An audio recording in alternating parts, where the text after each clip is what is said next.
Hello everyone, welcome to Not So Nerdy Actually. Today I have with me Paul. Paul is from UK and he's working in the non-life. Glad to have you here, Paul. I hope everything is good at your end. So can you tell us a bit about yourself? Sure. So I'm a fellow of the Institute of Actuaries. I'm also a fellow of the Chartered Insurance Institute, and I'm also a certified enterprise actuary. So I've done a lot of exams in my time. I've been working in general insurance for 25 years, almost 26 now. Most of that at a consultancy, and the last 7 or so years in-house for an insurer. I've worked in all areas of the actuarial skill set, but been focusing on reserving for the last 7 years. I've worked with insurers, reinsurers, captives, as well as a multitude of non-traditional clients like retailers, sports companies. Outside of work, I've got a wonderful wife who is herself a very clever and successful actuary, and I have 3 amazing children. And in my spare time, I like board gaming, tennis, and bird watching, as well as going on long walks and park running, which is something I really hope is coming back soon to the UK. Tell me a bit about yourself. 26 years, 26 years is a long time. I hope people will have a good time listening to you. As far as I'm concerned, I'm working at Kuwait Reinsurance. I am doing it from Casualty Actuarial Society. And when I introduce myself, I just tell a very small story to people. Once I was at an airport, I met a guy, we were just chit-chatting. He asked me, what do you do? I told him, I am an actuary, what do you do? He said, I'm a lobotomist. So I had no idea what a lobotomist is. So I asked him, what exactly is that? And I felt very proud of that because generally people ask me that question. So I asked him, what exactly do they do? He said, we just collect blood samples and make sure that they reach the patient on a correct time. And then I said, oh, you know who I am? I'm the person who actually priced their death. So I write the price that if it does not reach them on time, then they will probably die. Then someone will come to ask for insurance, and I make sure that company has enough money to pay for that insurance. So I mean, that's the way generally people kind of understand it. But then I also add a disclaimer that I don't work in life, so I'm not that harsh, though my name is Harsh. So apart from that, I love to read and I love to write. That's what I generally do in my free time. So if you could tell what made you pursue an actuarial career? Sure. Well, like most actuaries, I always loved maths and problem solving. When I was at school, I did the classic career advice thing, and that said my 10 out of 10 job was to be an actuary. I did everything right academically up to about 19 and a half, so I chose clever parents, I worked hard at school, I got into a good university. But then unfortunately my immature 19 and a half year old self decided to leave university, which was a very, very stupid decision. But I was very lucky that I subsequently fell into an actuarial career. So, right at the bottom, literally making the tea, I got a job at a company called English Wright and Brotman, which was a very small company, only about 8 people. But that little tiny company, that grew into being the huge general insurance consultancy known as EMB, which literally spread out across the world and was, a huge company by the time I'd left. And I really got the opportunity there to work closely with some really senior, smart people. And I learned absolutely loads. That's why I was there for 18 years, because there was just so many interesting things going on. And just to be clear, I did stop making the tea after about a year when they realised I was much more useful as an actuary than as the tea boy. What made you go into an actuarial career? Well, like everyone else, I had no idea about actuarial science initially. So after I graduated from my high school, I just looked up on Google the highest paid jobs in the world. So in the top 5, it said one was statistician, one was mathematician, one was actuarial science. So I said, okay, I'll do a graduation in mathematics. So I can either become a mathematician or a statistician or an actuary. So either of these 3. So that's how I just came in it. But then jokes apart, after I went into this and I started doing this, I understood it's not that easy as it sounds. It demands a lot of hard work. It demands a lot of time and efforts. So after that, I pursued my master's in actuarial science, and that's when I kind of became more serious about it. Because the first exam I gave, I failed it, by the way. because I just studied for what, around 8 or 10 hours. So I thought that would be enough. But then I realized what I am actually into. So once I started taking it seriously, after that I have not failed an exam, touch wood. And so yeah, I mean that's what made me come into it. But once you start getting into it, there's no going out. There's no escape. So you start liking it, you're too much into it, and then there's no escape. I mean, you would know better than anyone else, considering you have such a vast amount of experience. So, if you can tell, what is your YouTube channel all about? So the purpose of my channel is to be a hub of actuarial knowledge sharing.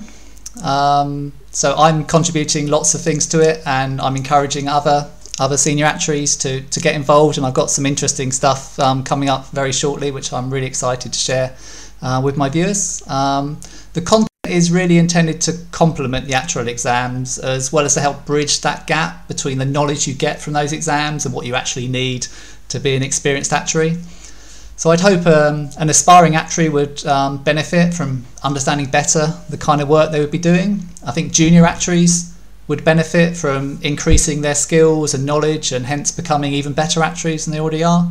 And I think senior actuaries also will benefit, as they can use the resources on my channel to train up their staff to a competent level. And that's actually how my channel first came about. I just felt I was doing too many training courses over Zoom and Teams while we were all working from home, and I thought, why not just do one good version and record that and then just share that? And then I thought, well, why would I just keep that to my team? Why wouldn't I put that out more widely? And so that's why I thought, let's put it on a channel on YouTube and see what happens. And I've had loads of great feedback. I get emails pretty much every day from people around the world saying thank you. So I'm going to keep doing it for the time being, and hopefully people out there find it really helpful. How about you? Tell us about your channel. So I like your channel a lot. I have personally benefited a lot from it. So I'll advise everyone to go and watch the resolving video specifically. They give a lot of insight, which I think that's equivalent to what you get as a corporate training in the office. So it's par at that level. So I'll obviously advise everyone to go and view those videos. As far as I am concerned, when I started learning programming and data science specifically, so when I ventured into Python, I could find a lot of channels or a lot of areas into different domains where people can learn Python.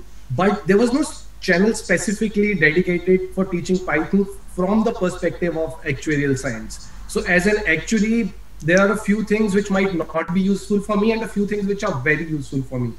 So considering the time constraints and other constraints when someone is working and studying for exams, I try to fit only the most important concepts so that people can use them and work on it in their daily life and benefit from them. So that was my motive of starting.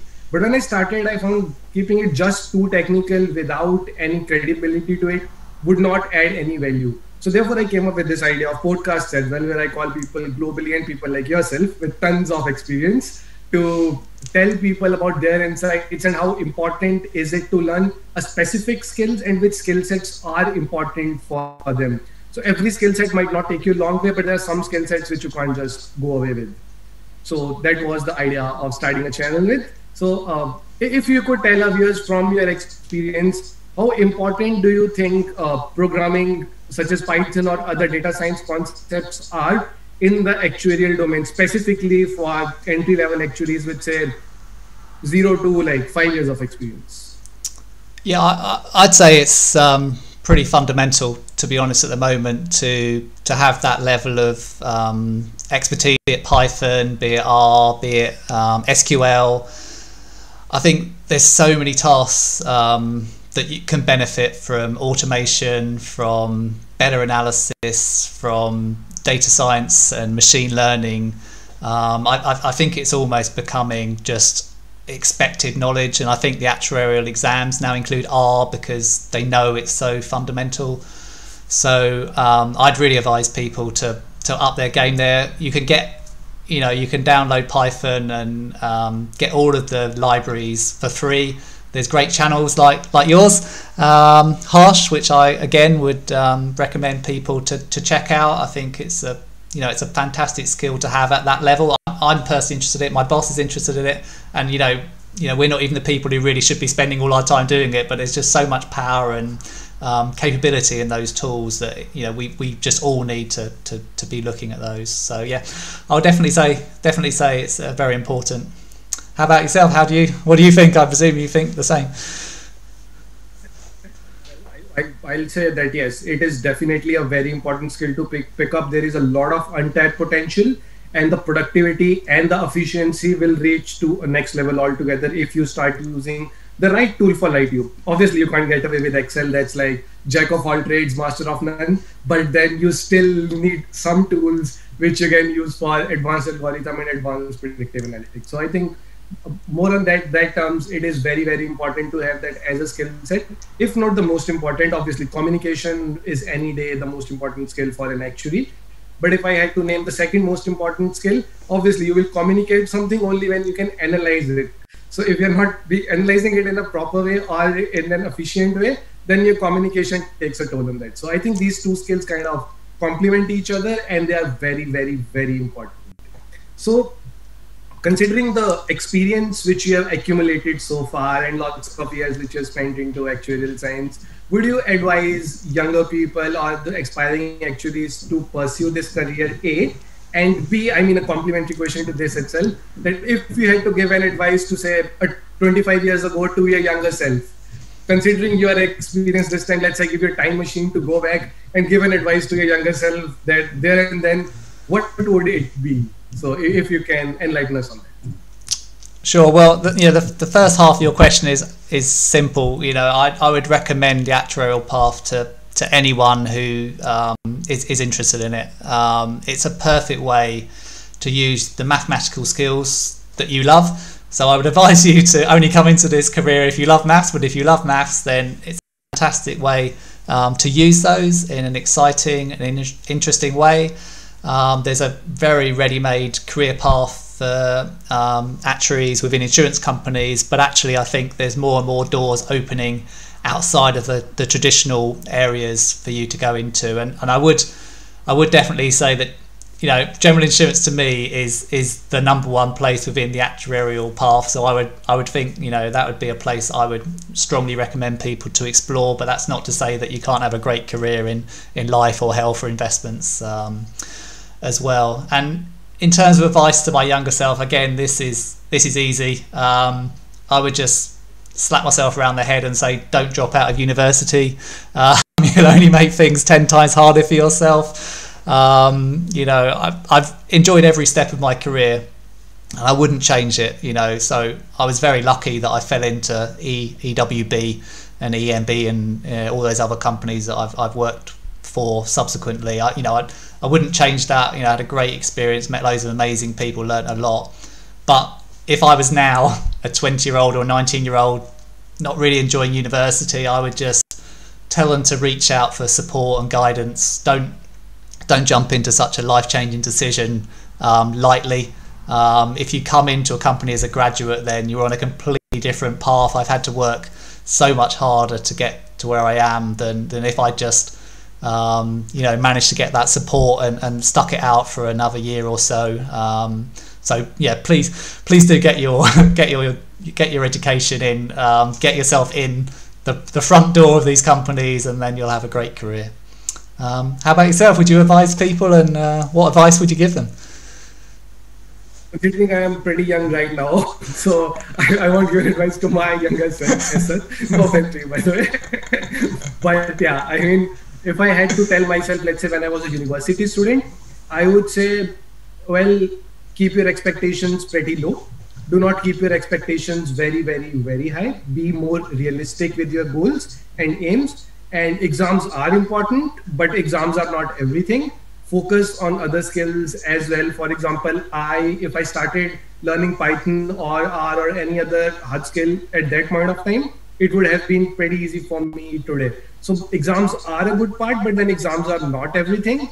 And as you said, do not drop out of university at any cost. You might find it boring. You might get there. You might get it very hard, but just stick around and be very realistic. And I think the most important thing which actuarial profession teaches you to let things go. I mean, if you get stuck with one thing, you will never be able to move ahead. So, I mean, just let things go. Do not get stuck with something, and just try to move ahead and find a better place and a better solution. So I think that's what makes a huge amount of difference. And if like as a last note, if you would like to enlighten our viewers, and I'm sure they would want to know is how does your career path changes your roles and responsibility? Or let's say you are an entry level actuary and then you become a chief actuary someday. How does that path change? How does that how are the skill sets change, and how is the nature of work which changes? And is there kind of like something which you acquire as an entry level actuary which you take away with you and it remains with you forever while the time you become a chief actuary or something of a company? And I'm sure you are the best person to answer this question. Well, that's a big that's a big question. I think you never lose that analytical, critical way of looking at numbers. Every good boss I've had, and I try and aspire to this, can just look at a table of numbers or a graph and you can just immediately know there's an issue and something's not been done right. But I think, and you mentioned this earlier, I think the critical skill you need to develop is communication. There's absolutely no point doing the best piece of work you've ever done and you can't explain it to someone, or you can't convince someone, or you can't present it in a way that's exciting and grabs people's attention. So the mathematics is almost just assumed, and like I say, Python, is going to become assumed over time. And it's actually, do you understand insurance? Can you analyze it in a commercial way? Can you communicate it to people who don't have math super brains? And can you get on with people? These are all the skills that you need in any career, but particularly something like actuarial, where you're dealing with so much complexity that you just can't talk like that. You can't go into a meeting as an actuary, or else you're just going to get in that little box and not be able to influence things. So if you want to be a chief actuary, you've got to understand and communicate to underwriters, management, claims people, HR people, everyone, and that's a really tough skill. And the actuarial exams is going to make you a great actuary, but it won't give you that other thing. So you've got to work on that yourself to get right to the top. How about yourself? Anything you would add to that? Well, I think once you acquire that analytical skill, the most important thing is to deal with the confirmation bias, and I'm sure you'll agree to it, that actuaries in general are bearer of the bad news. So whenever you go with something to an underwriter or a management or anyone, they have a certain insight in their mind that this is how the business is functioning. Then you go with your analytics and you say, okay, see, this is how the business is functioning, but according to me, this is not actually how it's functioning, and this is not how it will continue to function further. And doing that kind of a conversation with someone and convincing them based on your technical analysis and giving it to a non-technical audience, it becomes very, very difficult. And specifically, if you're a pricing actuary, then dealing with an underwriters, you need a very good communication, because you will never ever agree on a price. You will never ever agree on a price with an underwriter, and that's given. So it's kind of a give and take, and then you need to be adamant about it. And obviously, as I said earlier, that you can only communicate something if you have a good analysis of it. So a lot of analysis becomes paralysis again, but then a good analysis, decent enough analysis, only the right amount of analysis to the right person, and telling them how it impacts the business. No one will care what is your variation, what is your coefficient of variation, how much is your adjusted R squared. They're not interested in that. Tell them business, tell them numbers, keep all that stuff for yourself. But knowing that is very important, because you can only communicate if you know. And I guess that's how it works for an actuary. You are a bearer of bad news, you have to kind of accept that. Obviously not as bad as an auditor, but yeah, you're still a bearer of a bad news. So I guess that's how it kind of works. So thank you, Paul, so much. Thank you so much for giving such a nice interview, such a nice of insights, and such huge experience, accumulated experience, and then sharing it with the audience. It was a pleasure to have you here. And I'll advise everyone to like, share, and subscribe my channel as well as Paul's channel, because you will gain a lot out of it. Thank you so much, Paul. Thank you for having me, and thank you so much for agreeing to do this. Thank Thank you you so very much. much. All the Stay best. safe. Bye.